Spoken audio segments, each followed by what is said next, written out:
Tayo na ating buto-buto na baka. Wow!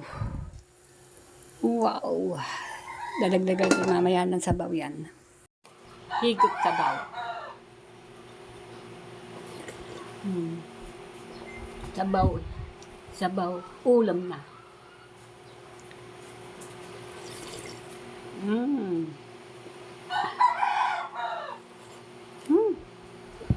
Yummy. Sarap. Po natin ngayon ay nilagang baka. Bumili po tayo kanina. Kasabay po ng pagbili ko ng bigas. Yan. Ano lang po yan, laga lang yan. Walang sibuyas or ano. Ano na po mga gulay. Bago beans, at saka pichay, bagyo. Yan lang po. Yan. Yan nga, pinapalambot ko na po yung baka na may kasama naman ng buto-buto. Ayan, na laman. Pinapalambot ko lang muna. Wow! Baka.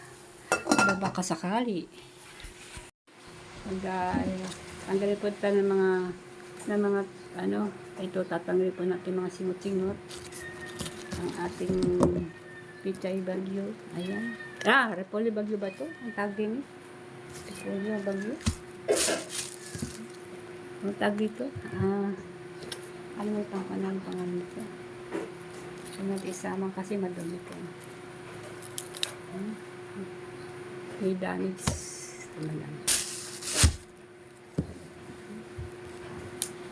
Tama na po. Kwentuhan tayo mga kabalita.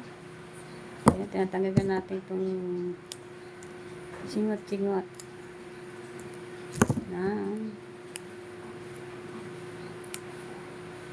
Pero po namin ay nilagang bakang buto-buto. Ayan po, tatanggalin natin ng ganyan. Parang ano no, parang tawag doon, parang tali. Makunat yan pag isinama. Pag kinain, makunat.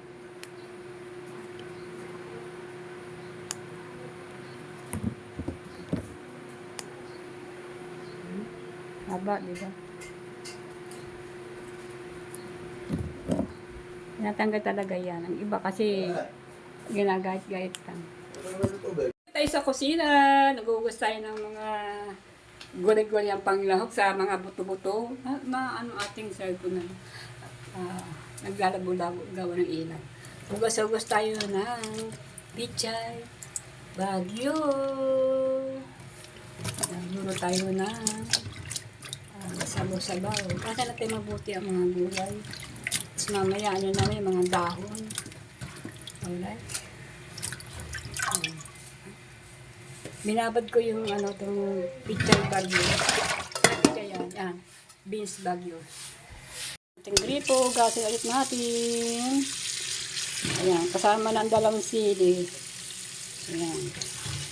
So ito binabad ko na sa tubig. So diba? Ano ba? Ari maitim na. Ari.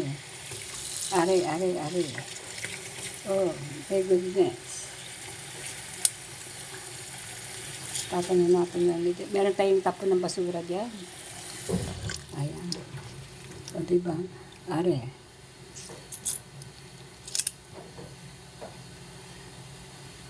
Parang sitaw, ano? Parang sitaw itong bagyo beans. Tapon natin yun. Itim-itim. Ayaw ko siyang itim-itim. Ayan. Dahon ng, ano to? Dahon ng pichay. Ano matawag sa ganun?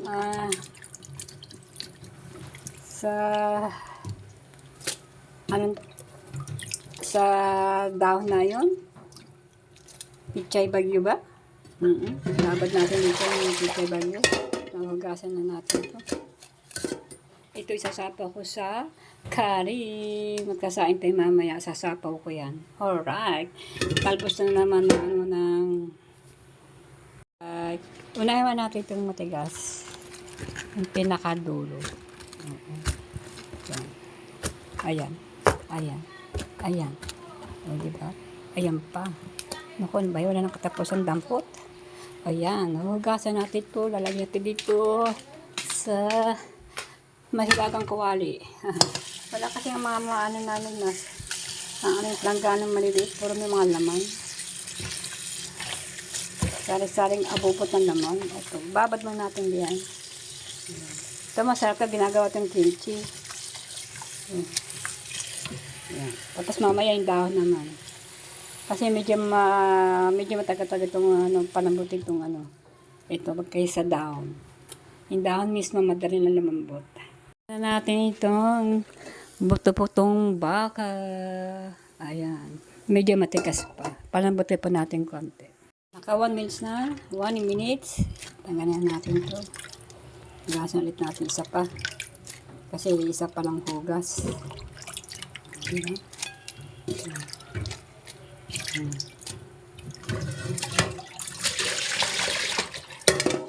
Ang ganda natin lagayang kawali. Tapos, yun naman isa, yung dahon. Ibababa din natin yung mga ilang minuto bago natin hugasan.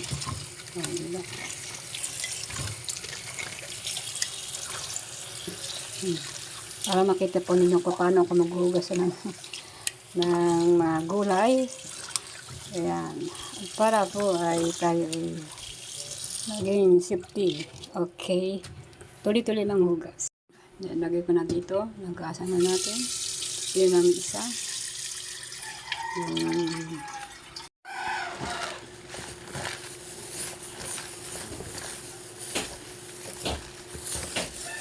Balikan na natin yung iba. Hindi na kaya ang aking mga kamay. Babad natin dito. Babad muna. Mga 1 minutes. Ayan tayo maghugas na. At yung kakainin. Balikan natin yung ibang natira doon. Natira pa ilang piraso.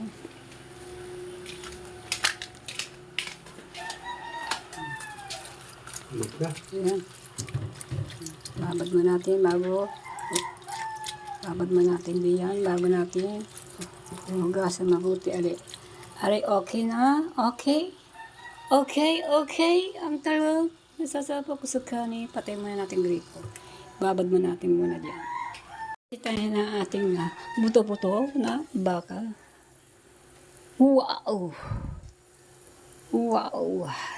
Dadagdagan ko mamaya ng sabaw yan. Ito na, ilalagay na natin ito sa ating, pwede na ito. May 10 oras na yata ito. Ihuhulog natin kasama po ang sili. Yan. Takpan naman na natin. Pero hindi natin masyadong lalabugin. Kasi pangit paggasa po masyadong labog. Ito na po ang ating binabon natin sa sa tubig. Nagdada sana po nalagyan natin ng konting asin. Baka kaya lang nalagyan sana ng asin yung tubig. Ay, parang may nagapang. Ay, akala ko nagapang. Itim lang pala. Ayan. Alright. Cut mo natin. Para hindi maaniyap. Nailagay natin. Nagasan po ulit natin. Ayan. Alright.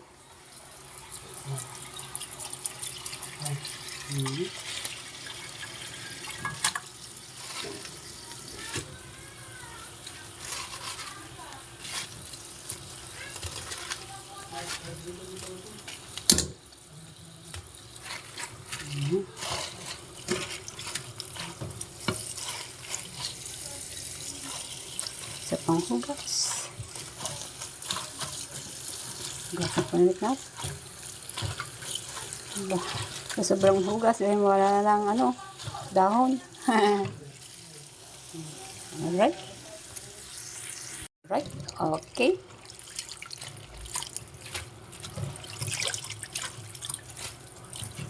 Hawak-hawak natin yung kalawa ng mahiwagang selfie habang tayo nagda-vlog.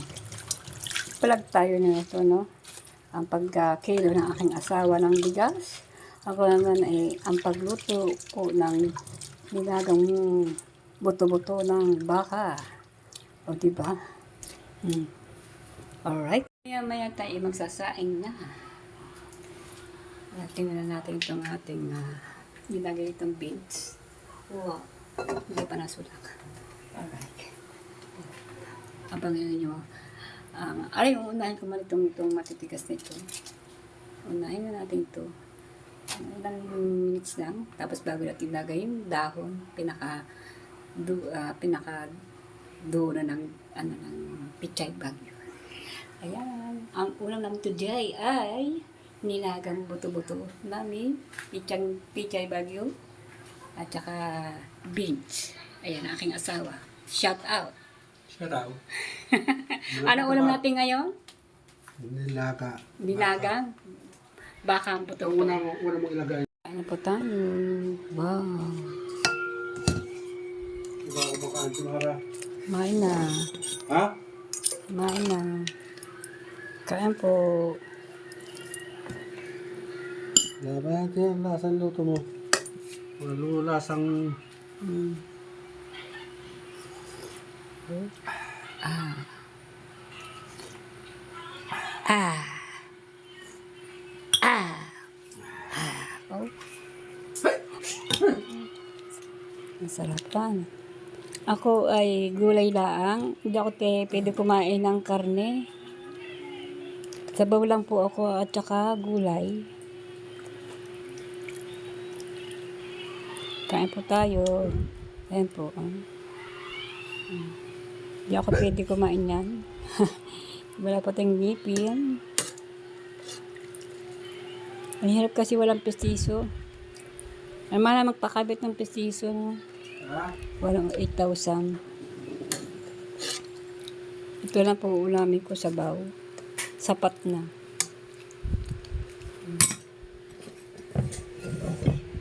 Takpan po natin.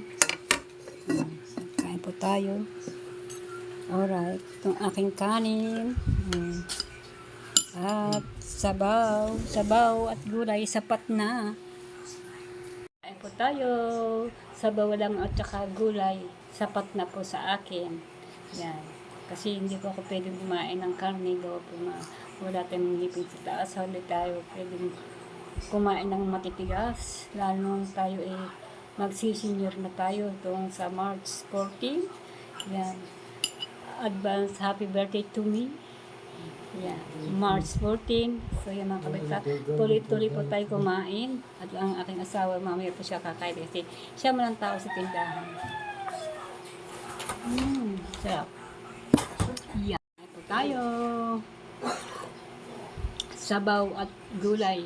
Sapat na sa akin. Okay na. Sabaw at gulay. Ulam na sa akin. Basta maganda ang bigas. Diba? Kahit tayo walang ganyan ulam, basta ang bigas natin maganda. Ayun. Ayoko po ng bigas. Hindi po sa pag-arte. Ano po. Kasi may bigas po na nabibili sa palengke na may amoy na. Minsan nga may gumagalaw-galaw po sa mga, ewan ko ano po sa mga gasat, bakit pero mga gumagalaw-galaw. Siguro yung stick to na talagang bigas na bigas o kumakain tayo. Kung natin pagkuntuan niya. Asawa ko ba isang kakain, siya man ang tao sa tindahan. Kasi ang hirap kasi kumain na. Ayan, pati namin bibili. O tatayo, nakain tayo, tatayo.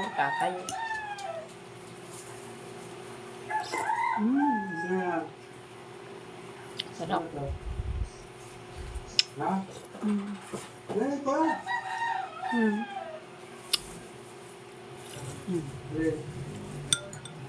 Ay? Ito nga.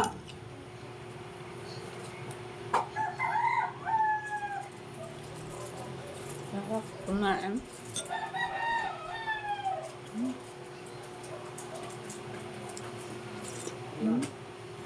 Sabaw ng baka. Nilagang baka. Nilaga lang to. Siyempre nilagay ko na ng asin. Timplang ko ng asin. At meron itong nor na beef. Ayan. Pampalasa. Yan lang po nilagay ko. Tsaka asin lang. Hindi ito masyadong maalat. Ayoko po maalat. Kasi pag ako nagluluto, ayoko po maalat.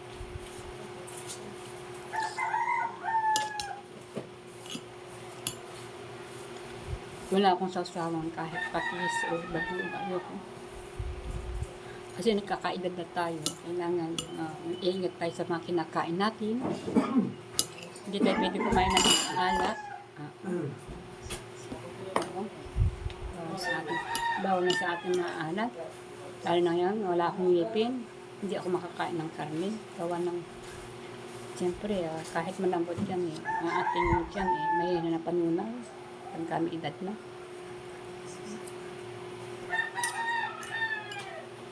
Makain ako ng karne. Kung yung talagang malambot na pagkarne, parang bulak. Gusto kong kainin karne. Kaya minsan ako pag nagluto ng ulam ng karne, pinalalamot kahit mabuti. Kaya lamang ang gasolina, dali maubos. Ang dali maubos ng tangke namin. Ako.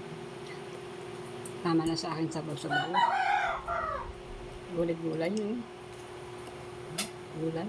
Kaya.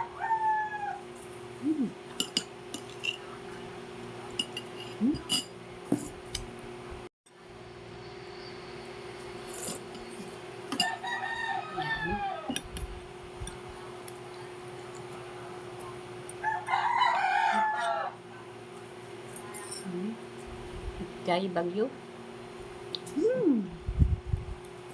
Naman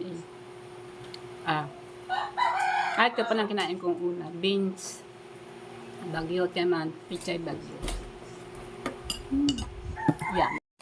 Higop sabaw.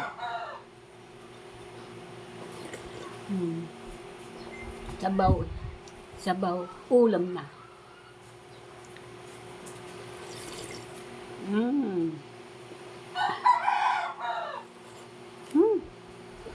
Yummy.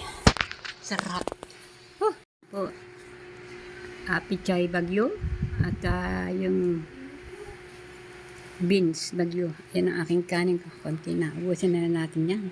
Ang asawa ko naman na siya naman ang kumakain. Kasi ako naman ang tao sa tindahan.